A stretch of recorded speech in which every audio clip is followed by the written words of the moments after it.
10, 9, 8, 7, 6, 5, 4, 3, 2, 1.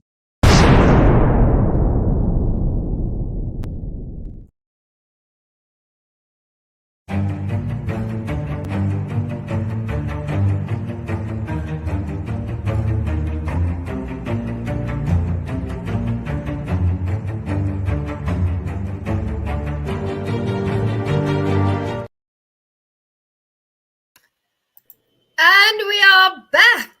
How are you, Kat? I'm fantastic. How are you? You caught me putting my essential oils on. Oh, yeah. I saw I you doing that, and I was busy taking a sip of milk. Let's just be our messy selves, right? Exactly. We're keeping it real. A lot more relatable. It's a lot more relatable. Especially to the audience I'm trying to draw. Trust me, I am in no way a perfect, organized, on-time human. And I aspire to be better, but I'm doing the best I can. Oh, absolutely.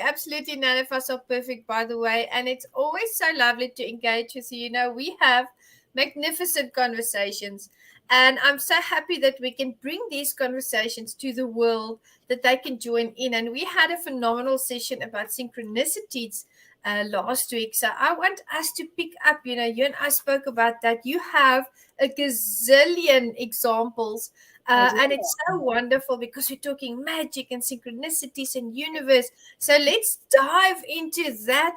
I know you have a lot of stories to share with us this evening.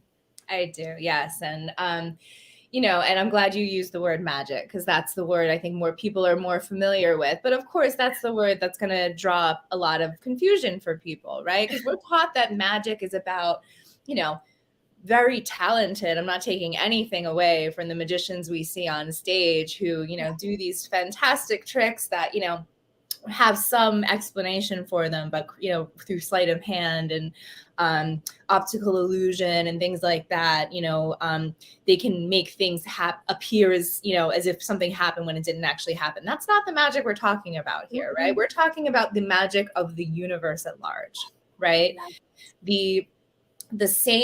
I use the same word. So let me define, the same word for universe I would also use for God, right? I would call it source energy.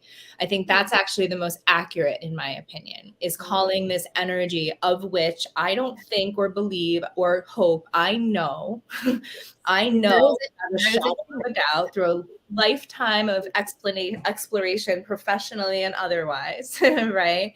That we are more than these physical bodies. Behind my head right here is my Master of Physical Therapy degree. So, I like to say I deeply explored the idea through my 20-year physical therapy career, as well as my 18 years as an atheist, really believing that if it couldn't be proven with the scientific method, it was not real, right?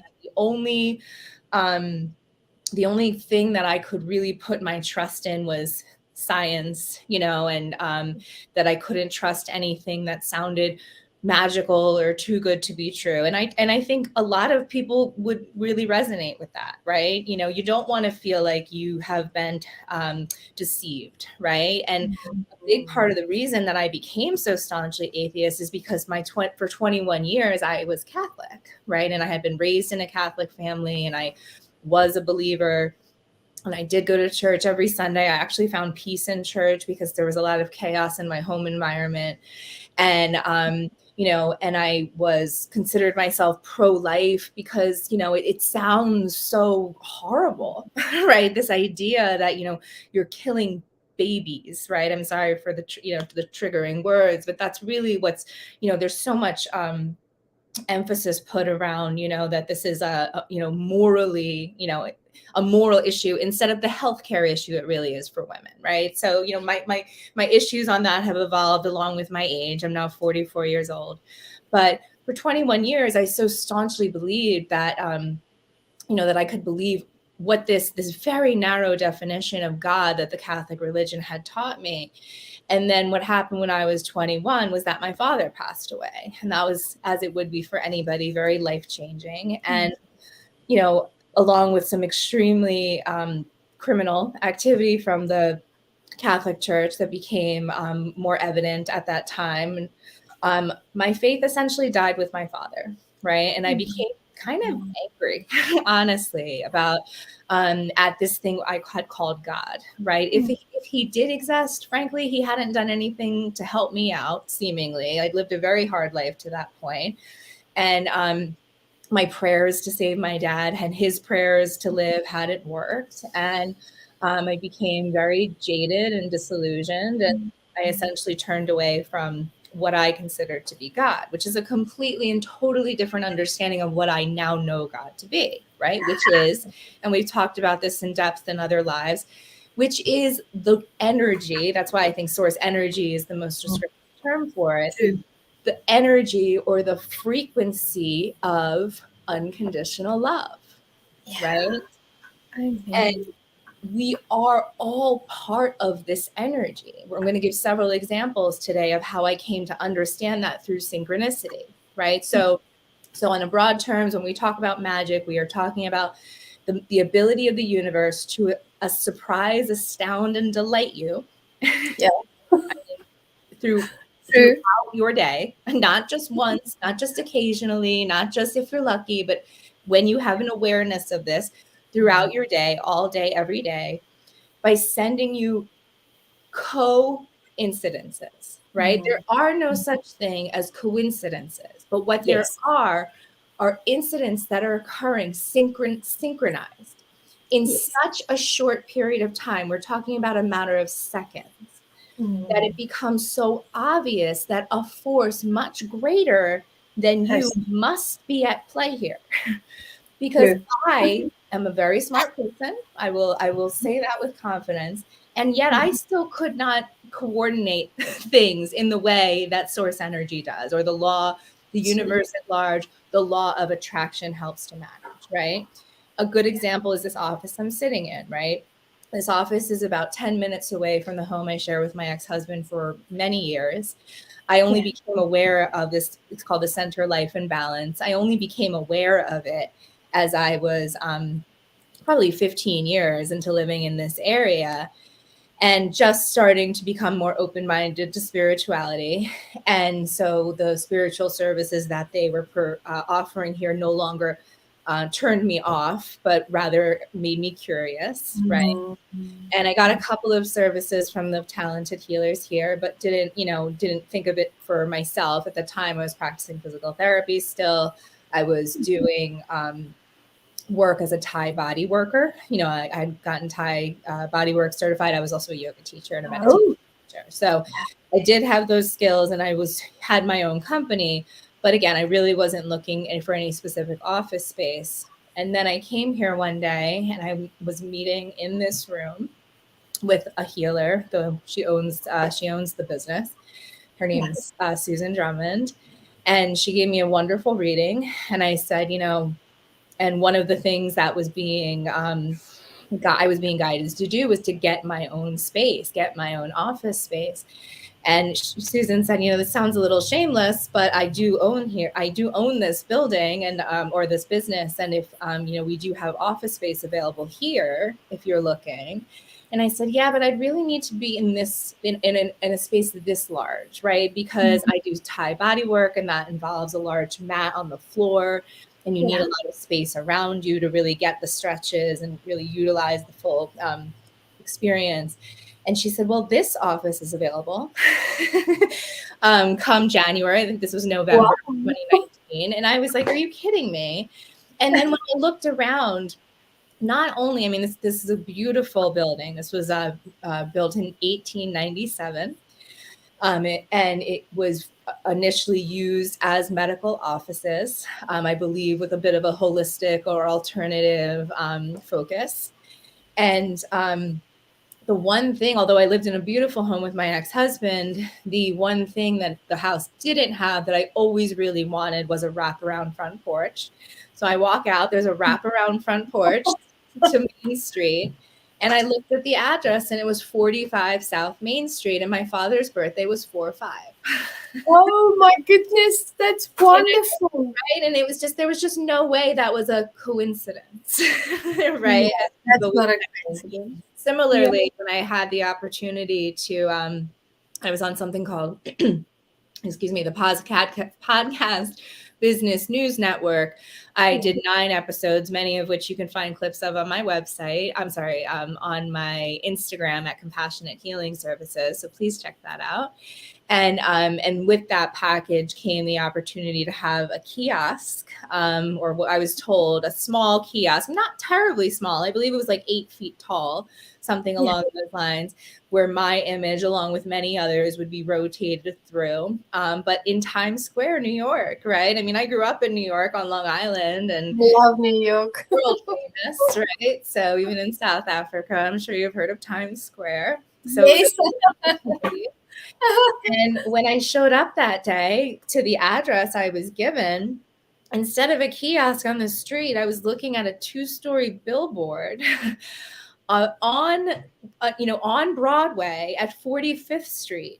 And my dad's birthday again was 4/5. So, and he grew up in New York City. So, when these things are happening to you, right? And they're so personal. That's the thing that I think a lot of people don't understand. People like me, right, who have the view that I have, are essentially accused of being selfish in our perception, right? Oh, do you think the whole world revolves around you? They might say, well, and yes, I do. But the thing is that it revolves around you too. Yes. That's a good point. Yeah. Your own reality. The universe is responding to you and your vibration, just like it's responding to me and my vibration.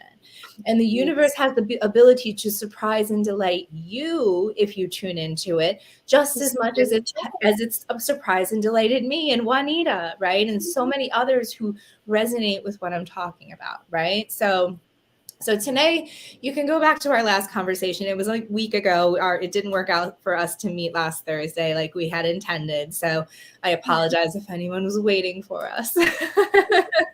But yeah, please go back and look last week. I brought forward many examples of synchronicity. So, but today I wanted to talk more about the ones that really helped me to understand this idea of oneness, right? This idea that even the people around you who are strangers to you are also connected to this exact same energy.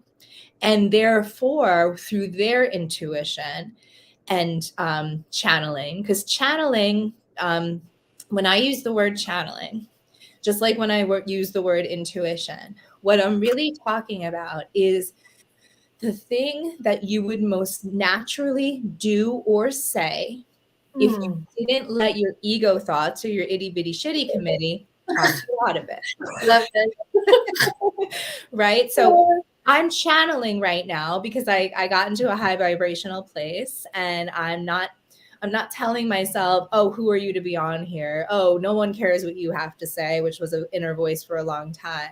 Oh, what if you said that wrong? Oh no, you weren't ready when the camera came on. You suck at this, right? Like, as long as I don't let the itty bitty shitty committee, which exists for me, but is much, much, much better controlled than it used to be, and eradicated on many subjects, right?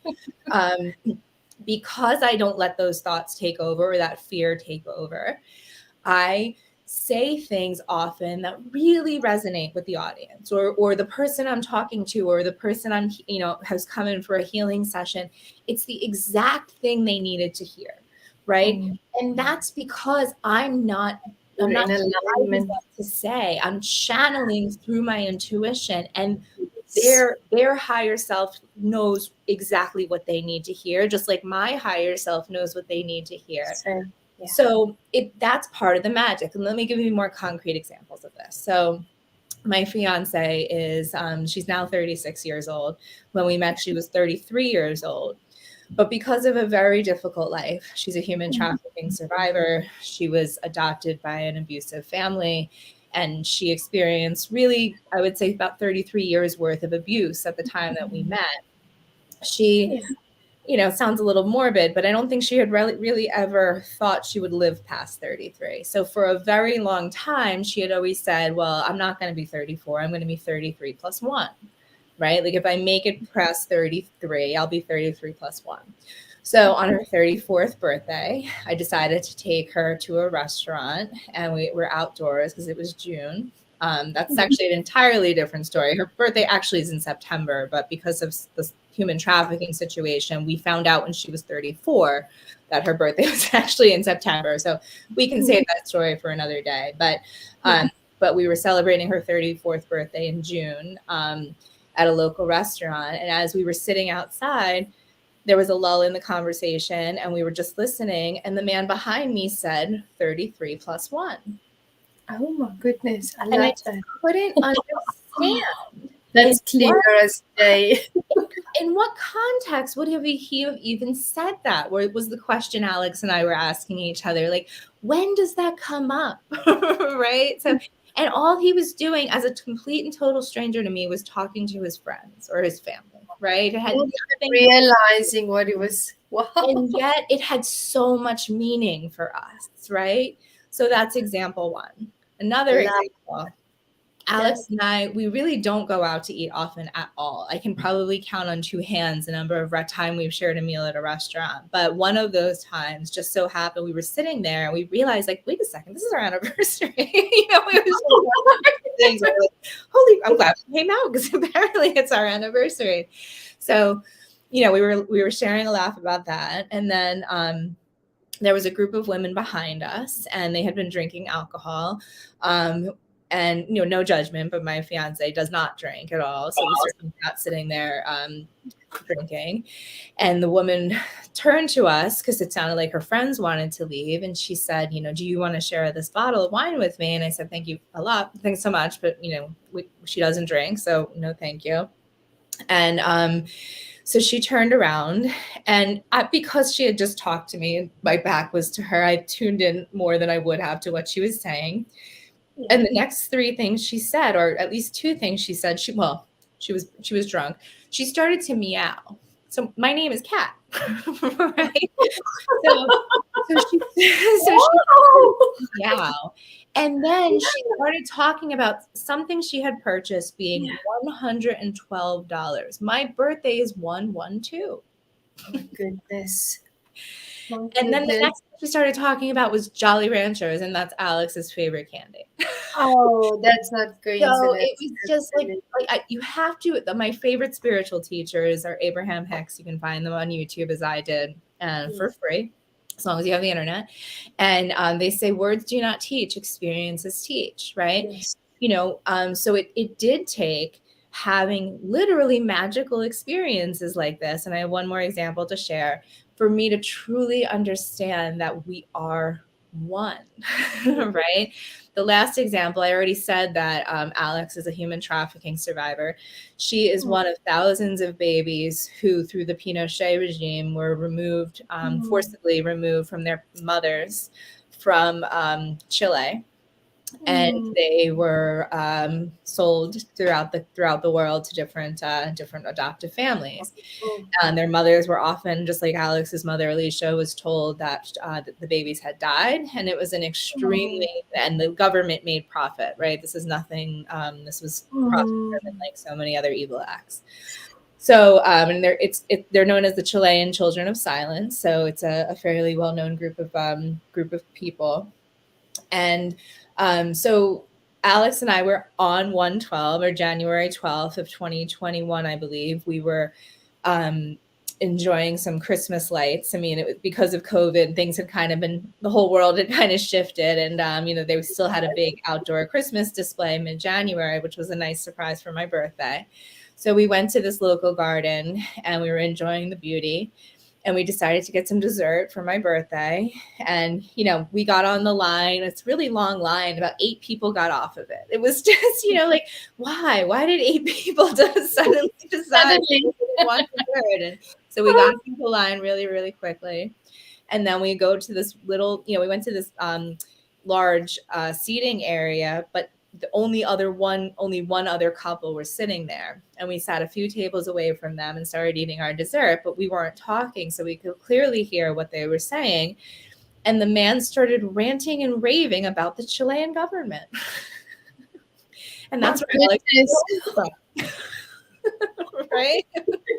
So, that's why I said earlier, I don't hope this is true. I don't think this is true. I know this is true.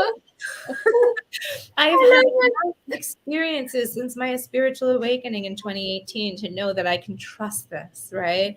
I can trust the magic of the universe to present itself to me anytime I'm open-minded to it.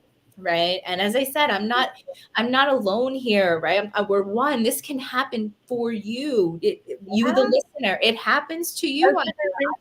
I would love to take a break from talking and hear some magical synchronicities that you've experienced, because I'm sure you have. I love it. And I agree with every single thing that you've said. It's available to all of us. We're all connected. The universe is just waiting for some people just to open up and give it a chance, to show the wonder of this world. And I'm thinking back to last year, I moved out of a home. And, I loved my peach trees there, and I loved my fireplace and my mulberry tree. So when I moved, I said to the kids, next time when we move home, I would love to take you to a farm because it's peaceful and quiet. That's how I grew up. And I would love to have a home with peach trees, a mulberry tree, and a fireplace. And a few weeks ago, the opportunity presented itself so that we could move to a farm. And, I signed the contract, but I first went and looked at the property, obviously. And I walked in and I said to God, to Source Energy, I said to God, show me a sign. I want to know if this is the place for us. And I walked in, and on the wall, on the bathroom door, there was this huge poster of a lioness. Now, my name in the Kaptor group is Lioness because it's a reference to the fact that I'm blonde, I do martial arts, and I live in Africa. And I have a rock that's shaped in the lion, in the shape of a lion, and my name is Lioness. And here's this lion is a large cat. It's a large cat, yeah. So I'm like, okay, that's a sign, and I walked around the property. Of course. You know what? There was a mulberry tree, there were peach trees, and in my room, there is a fireplace. And I said, my goodness, the universe is speaking to me. It's guiding me. And so I got my signs, and my energy was aligned with the universe. It is aligned with the universe. And one more example, last night we drove back from moving, our possessions, some of our possessions with a truck. And my daughter's one friend, very tall young man, I think he's over 6 foot high. He was sitting at the back of the truck. And I wanted to make a joke with him because it was getting darker. And I looked back and I knocked on the window of the truck. And I just wanted to play with them and say, look there. And the moment I did that and they looked, all the robots and all the lights of all the buildings just went off. And they were like, and I was like, what just happened? Right. So the universe is constantly just having fun with us, opening doors and showing us the magic. Absolutely. And that's a perfect example of divine timing, right? Yes. Just like our meeting was divine timing, right? It's so that was like synchronized, right? That it's truly magical, and it truly shows you that, like I said, we are all one. I'm talking about that what most people consider themselves to be these, powerless, essentially humans, right? That these humans who are powerless to this universe that seems cruel almost, right? That was the worldview I had for so long about God. It's like, if this God is loving and benevolent, then why is there so much suffering on this planet, right? Yes. And the reason is because we are not powerless and we are creating our own suffering, right? So, right. So when I talk about that, each and every human being is connected in this now moment, right now, it is impossible to disconnect from the energy of who you really are, right? The energy of source, the energy of the universe, your higher self, however you want to say it, God, right? Yeah. This is the same force that's guiding us moment by moment when we don't overthink it or, play those crappy The problem. we shouldn't commit ego thoughts over it, right? When we just, you said, go with the flow or be in alignment with the universe, right? Yeah. Your life literally can become magical. And I've come to understand that as heaven on earth, right? Heaven on earth. The reason, because if the reality is we are these incredibly powerful, eternal, right? Yes. Beings of pure light and love Yeah. who incarnate here, right? Why? Because it's fun to be physical, right? It's fun to have physical things. You're creators at creator is another word we use for the universe, right? We're creators and we're creating our life and we're creating our world and we're evolving it decade after decade, millennia after millennia, right? To hopefully greater and greater places, right? Um, and when you are able to in this human form, and it's very difficult because so much of society or the matrix has convinced you that this is crazy talk, that you should turn off your browser right now because I'm crazy. Right? That's the label they tried to put on me. They told me I was bipolar, right? And they told me that I needed to take medications that numbed me and created side effects that were so severe they made me suicidal, right? The reason I was supposedly getting these medications was because I was suicidal. My mental health had declined to the point where I could no longer function. I couldn't work. I couldn't mother my kids or take care of myself in the way that I wanted to. So it did feel very hopeless, right? And they were telling me that this is because I was fundamentally broken somehow, right? That I couldn't trust myself. There was so much gaslighting going on in the medical and the mental health community and from my family and from my society and then myself about, no, I can't trust this. I can't trust what I see. I can't trust what I feel. I can't trust what I know. I can't trust what I like, right? I can't trust any of it, right? I can't trust my own emotions. These were such deeply held beliefs. And it's why I suffered and I suffered. And it was through knowing I couldn't leave this earth by suicide because I was a mom of two, really having the support, financial ability, and courage to do it a completely and totally different way. Because I figured, well, rather than die, what if I just change my life radically, right? What if I just change everything? Like, not that just I leave, but I'm not married to this. I'm not with my ex-husband. I gave up all the financial security of being in that marriage. I gave up the license of my physical therapy license because I know we're not just these physical bodies. And I was no longer doing my clients the highest good by focusing only on their physical bodies, right? And so it took a lot for me to stay in alignment with this. But what happened is I went from what I now perceive to be the depths of hell, right? Being on this earth, completely unaware of my power, feeling as though I was powerless, feeling as though I was worthless, feeling as though I couldn't trust myself in any capacity, feeling as though my best days were behind me, feeling honestly as though my kids would probably be better off without me, but also the trauma of my suicide would be really impactful. So it was just this really hellish place to be, to where I stand now, which is in complete awe, in complete awe of the universe, in complete awe of myself, in complete awe of all of us who are contributing to this divine perfect unfolding. And I think that's, the idea that we're just chaotically at mercy of a malevolent force, right? Because so many of religions believe in the devil, right? And believe in evil forces. That was my definition of hell, versus now understanding that I have the ability to attract everything to me that I need and desire, and can live not just comfortably, but abundantly, and then use that abundance to help others, right? Because you can only, you can't get poor enough to make someone else rich, right? And you can't get sick enough to make someone else well, right? You have to be able to fill your own cup in order to serve others, right?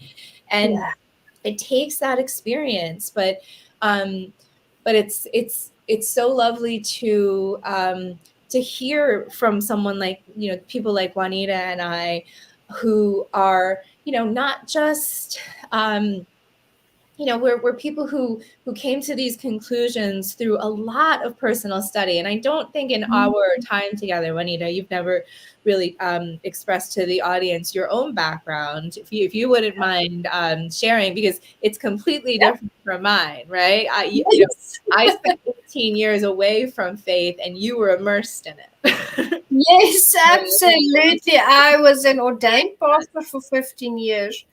And, in the religious space, in the corporate and entrepreneurial space as well, I can count on my two hands the times that I wasn't ministering on a Sunday in 15 years. Wow. Because I was so immersed, like you mentioned. That's a wonderful word, because that's exactly what it was. And I was so busy and dedicated to it that I always came across synchronicities, but I never really, for lack of a better word, recognized them as such, Yeah. or owned them as such. And in the last few years, a lot of things came to the fore, and I went through this spiritual rebirth. And I finally became in tune with myself as well as the universe. And that's where there was a difference that came in, because suddenly, I call it a penny drop moment. The penny dropped and something clicked. And I thought to myself, oh, I see, I understand now what God was trying to show me all these years. So, things happen, we change, we develop, we grow, we evolve, and it's a good thing. It's a good thing to be in tune with yourself and the universe. It's a good feeling to know that that higher power is there really guiding us and bringing all these wonderful adventures and divine moments and divine appointments across our paths. I mean, the fact that you and I'm from South Africa, you are from the States, and we meet in New Jersey at a certain time at a certain place. I mean, really, that's not a coincidence. And then, you actually, through your own mouth, channeled something that I had channeled through my hand, where, when I was in an automatic writing session back in 2020. So, it is astounding. And the only thing I want to interject with what you just said is, you said, we grow, we evolve, or we don't, right? Because that's a choice, right? We as humans have free will. That's one of the major agreements we make when we come down to earth, is that we have free will. And I remember when, in those 18 years that I spent as an atheist, you couldn't have pushed anything that I'm saying onto me. It would have just gone off me like Teflon. I would never have received it or been open-minded to it, right? It just would have, and I would have had more resistance the more you push. So in no way, shape, or form, if what we're saying offends your religious beliefs and you find tremendous peace in your religious beliefs, right? We're really talking to people who are suffering. Yes. And are looking for answers about why that could be, right? And that's why in previous episodes, I think the full length episode that we just recorded last Monday. Yes. I think I have a very bad memory, but I'm pretty sure we talked a lot about the explanation of where our emotions come from and why they're so important, right? Because this, growing up, and and certainly in your theological training, right? It was exactly that, theological or more theoretical, or right, like that word around, the idea of it. Whereas what I teach and understand, and the reason I care, and you should perhaps too, is that it's about the practical application of it, right? Yes. We are this energy. Right? We cannot disconnect from this energy. It's the core of who we are and who we will always be. And therefore, not being in alignment with it will always feel terrible. And it will always cause not just emotional, psychological suffering, but eventually physical symptoms. So lethal, they could kill you, right? This physical body, the symptomology that we experience that we call disease, is the later stages of the emotion that you've been repressing, the trauma you haven't acknowledged, the alignment you haven't attained, because no one's ever taught you otherwise, right? So Juanita and I are just here to put a different perspective out there and hope that it really resonates with the people it's meant to find. I agree. And it's always so fun, for us to have these conversations. We have to address these topics. So thank you for bringing that to the fore. We're getting to the good stuff. We are on stage blunt. So we are here to make a positive impact. And always fun to be with you, Kat. And of course, I'll see you again See this you next Thursday. Thursday, right? Is it Tuesday? Yeah. Yes, it's Tuesday. Tuesday. Okay. Thursday. That's because we were supposed to meet last Thursday to talk about this topic. So. Yeah. Thank you so much. Probably have a little brain freeze right on screen. So. Yeah, well, we're allowed to now and again, right? All right. Well, I will see you next See 2 days. All right. Bye. Thank you so much. Bye. Thank you. Bye. Hi, my name is Jose Escobar, and I'm the founder and CEO of the Connected Leaders Academy. We're the #1 fastest growing community and tribe of some of the highest level entrepreneurs all around the country and around the world. We're in 36 states across the US, in 11 international countries, and over 240 plus members, growing every single day. And I'm honored, excited, and I'm glad to say that I'm proud to be the official sponsor of the Meticulous Moments podcast with Juanita Cap. Thank you so much for the opportunity. I'm excited for this journey.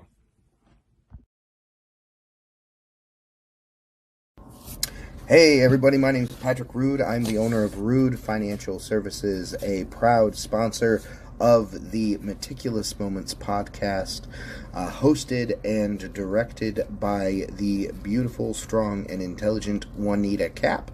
I cannot tell you enough about what this woman has done with this podcast and the effect that she has had on me and all of the other sponsors and people that listen. Don't miss it.